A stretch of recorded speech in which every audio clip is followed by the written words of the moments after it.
ನಮಸ್ಕಾರ ರೈತ ಬಂಧುಗಳೇ, ನೀವು ನೋಡ್ತಿದ್ದೀರಾ Vihan organic X agri news channel. ಇಂದು ದಿನಾಂಕ 26 ಜನವರಿ 2026. ಈಗ ನೇರವಾಗಿ ವಿಷಯಕ್ಕೆ ಬರೋಣ. ಹುಬ್ಬಳ್ಳಿ ಎಪಿಎಂಸಿ ಮಾರುಕಟ್ಟೆಯ ನಿನ್ನೆ ಬೆಲೆ, ಇಂದಿನ ಬೆಲೆ ಮತ್ತು ನಾಳೆಯ ಅಂದಾಜು. ತರಕಾರಿಗಳು: ಪ್ರತಿ ಕೆಜಿಗೆ ಟೊಮಾಟೊ ನಿನ್ನೆ 48 ರೂಪಾಯಿ, ಇಂದು 46 ರೂಪಾಯಿ. ಹೊಸ ಲಾಟ್ ಬಂದಿರುವುದರಿಂದ ಸಣ್ಣ ಇಳಿಕೆ.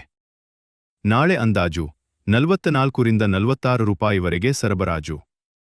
ಇದೇ ರೀತಿ ಇದ್ದರೆ ಪ್ರೆಷರ್ ಮುಂದುವರಿಯುತ್ತದೆ. ಈರುಳ್ಳಿ ದೊಡ್ಡದು ನಿನ್ನೆ 11 ರೂಪಾಯಿ, ಇಂದು 10 ರೂಪಾಯಿ. ಸ್ಟಾಕ್ ಜಾಸ್ತಿ, ಬೇಡಿಕೆ ಕಡಿಮೆ, ಇಳಿಕೆ ಸ್ಪಷ್ಟ. ನಾಳೆ ಅಂದಾಜು 9ರಿಂದ 11 ರೂಪಾಯಿ ಏರಿಕೆ ಸಾಧ್ಯತೆ ಕಡಿಮೆ. ಆಲೂಗಡ್ಡೆ ನಿನ್ನೆ 27 ರೂಪಾಯಿ, ಇಂದು 26 ರೂಪಾಯಿ. ಬೇಡಿಕೆ ಸ್ಥಿರ, ಸರಬರಾಜು ಸಾಕಷ್ಟು. ನಾಳೆ ಅಂದಾಜು 25ರಿಂದ 27 ರೂಪಾಯಿ. ಹಸಿರು ಮೆಣಸಿನಕಾಯಿ ನಿನ್ನೆ 30 ರೂಪಾಯಿ, ಇಂದು 29 ರೂಪಾಯಿ. ಲೋಕಲ್ ಸಪ್ಲೈ ಹೆಚ್ಚಾಗಿದೆ. ನಾಳೆ ಅಂದಾಜು 28ರಿಂದ 30 ರೂಪಾಯಿ, ಸಪ್ಪು/ಕ್ಯಾಶ್. ಕ್ರಾಪ್ಸ್ ಬೀನ್ಸ್ ನಿನ್ನೆ 32 ರೂಪಾಯಿ, ಇಂದು 30 ರೂಪಾಯಿ. ಹಾರ್ವೆಸ್ಟ್ ಜಾಸ್ತಿ, ಪ್ರೆಷರ್ ಮುಂದುವರಿಯುತ್ತಿದೆ. ನಾಳೆ ಅಂದಾಜು 28ರಿಂದ 31ರವರೆಗೆ.